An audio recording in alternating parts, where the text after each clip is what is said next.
United way garba અને ગરબામાં થયેલી હરકત ખરેખર ખૂબ જ દુઃખદ છે.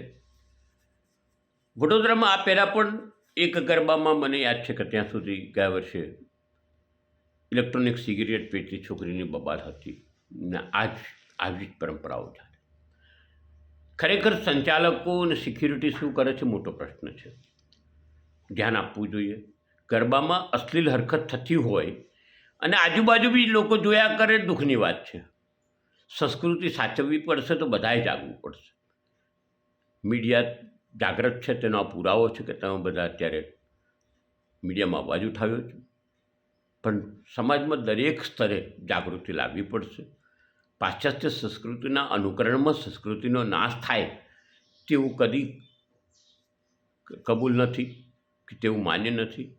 આ ઘટના અંગે સંચાલકોને વિનંતી કરું કે યોગ્ય પગલાં લઈ કડક હાથે કાર્યવાહી લે અને આવું ન થાય ફરી તે બાબતે તકેદારી રાખે.